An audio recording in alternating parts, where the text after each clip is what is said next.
Today I wanted to get outside, get a little sunshine, and answer a question. How do you be okay when you're alone? I think this is such an important one for both your relationship with yourself and also your ability to be in relationship with other people. So, before I think you can really be in a healthy relationship with other people, you really have to be okay being alone. Be okay with the idea of being alone. And I get it, that feels terrifying. Human beings are designed to be in community and to help each other and support each other. And this idea of being alone for a lot of people, really feels like death. Like you will die, right? And that can be really true. Like we need community, we need support, we need help. And for a lot of us, we need to feel like we're helping other people too, to really feel fulfilled and happy in our lives. And that's all wonderful. And I think it's really important.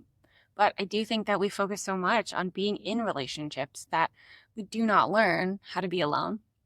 And learning to be alone is one of the single most powerful things I've ever done my entire life. And it's still a practice, honestly. Like, I don't think we're ever just like, boom, now we're good at it. Some people are comfortable being alone, and that's like more their natural state. It's definitely not mine. I was very codependent, would always be in these like really intense friendships, and then would completely leave my friend if I started to date somebody. And it was really unhealthy cycle for me. And so I took time off from dating and really practiced relating to people in healthy ways that was not romantic and that was not codependent as much as possible.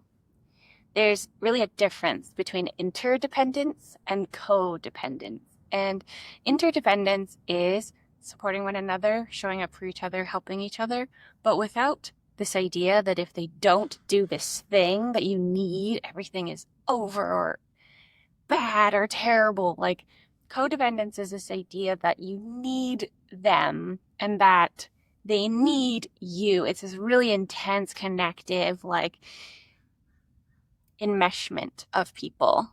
You can be interdependent and rely on each other and support each other. But if somebody says no to you, what's your reaction? And if you can be like, cool, I'll go with somebody else, or, oh, that's a bummer, I'm going to feel sad about that, but it's okay. If you can relate to that no in a healthy way, it's probably interdependence. If you're like, what? Have this big relationship blowout, it causes a fight, you're super unhappy, that's probably codependence. So that's my 3-second interdependent versus codependent idea. Anyway, so how do we be alone? We practice, just like everything else in life, you try. So even if you're in a relationship, in a marriage, even if you live with roommates or your family, you can still practice being alone. Now, if you have young kids and like there's times in your life when that's going to be really difficult, I get that. And this isn't for everybody, but knowing that you're okay if you're alone can be so helpful and healing for every relationship that you get into after that. And taking a time away from dating specifically to just focus on dating yourself, on learning to love and appreciate yourself and the things that you have to offer, going on dates with yourself, spending time at a park or at a restaurant or at a movie theater. If those things sound absolutely terrifying to you, you don't have to start there. I remember the first time I went to a movie theater on my own, and I just felt so exposed and vulnerable. Like everybody was looking at me and I was sitting by myself, and that was so weird. And I had gone to this really cool little old theater in Oakland. I was living in the Bay Area at the time, and it had 2 layers of seating because it was an old theater. And I realized that I really didn't like the old chair that I was sitting in downstairs in the middle of the movie, and there weren't that many people there. So like unobtrusively, I got up and I went upstairs to the balcony seating and I sat there, and I just felt so accomplished and excited because if I'd been sitting with somebody else, I wouldn't have moved. Like there's no way. I would have been like, hey, let's go. No, I would have just committed to what the other person wanted to do, what we were doing together. But I was there by myself. And so I got to do this thing that I wanted to do. And it just felt so freeing as well as terrifying. Like it was really difficult, but I still look back really fondly on that memory and how brave I was being for myself. So I highly recommend just picking one thing a month and trying it out. Going somewhere by yourself, taking a painting class by yourself, or going to a restaurant that you want to try, or watching a movie that you wanted to watch.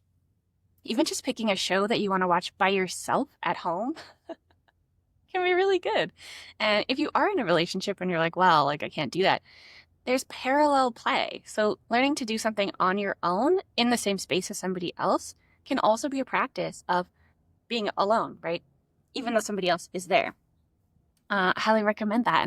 And there are studies showing that it's really helpful for relationships to be able to practice parallel play, doing things in the same space but not together. So, what else about being alone? I feel like emotionally, I gained so much more confidence and respect for myself when I recognized that I could be alone and that it didn't mean there was something wrong with me to not be in a relationship. I think that, you know, there's so much talk in our society, in our culture, so much pressure to get married and do all the right things, and that is slowly fading, thank goodness. Generationally we are changing, and the times today are not what they were 50 years ago, where, especially for women, your only chance was to get married and have somebody take care of you and have kids for them and like make that trade-off. And it's just not the case anymore where I live in America. And hopefully it will not be the case for everybody soon enough. Like, people are just people, and we should all have the chance to live our best lives and make the choices that we want to make. Wanting a family is not bad. Not wanting a family is also not bad. And everybody living the life that they truly want and that is the most supportive and helpful and happy for them, it's just going to make a better world, not a worse world. And the people that are afraid of that change, I invite you to just take a deep breath. So, practices for being alone: spending time in nature, journaling, being alone with your own thoughts, meditation, going on walks and taking breaths of fresh air. Nature is so helpful for developing a positive, relaxing surrounding and vibration and energy. Yeah, I just think everybody should experience a time of being alone and getting to live their own lives the way that they want to, taking care of yourself, supporting yourself, being financially independent, doing the things that feel really scary to you. And that can be a long process of working towards it. If you've been partnered your whole life and you're facing a divorce, or you want one but you're afraid to be alone, you can practice in small ways. And also, being alone doesn't necessarily mean being without community or without any support or friendship. I highly suggest building friendships while you're practicing being alone. But if you are the kind of person who never spends any time alone, start small. Start with, 30 minutes here or there. Or when you're meeting somebody, get there 15 minutes early and sit by yourself while you wait for them to come. And just notice how you feel. Notice how awkward and uncomfortable you feel. And be honest and open with people about that. Bravery. It's really terrifying, but you gain so much confidence and skills and ability from doing the things that scare you. So get out there, try it, leave a comment and let me know if there's any of these things that you've tried or that you want to try. What being alone feels like for you. I think for some people it's like beautiful and supportive and wonderful, and I'm getting there, but I'm not there yet. Being alone still feels a little bit difficult sometimes, or sad or scary, and that's okay too. There's no perfect way to do it. But knowing that I could be alone if my current relationship failed, or I lost a friendship, or, family, I know now that I would be okay. And that is so relieving to my anxiety to know that I've got me. And that took years of practice.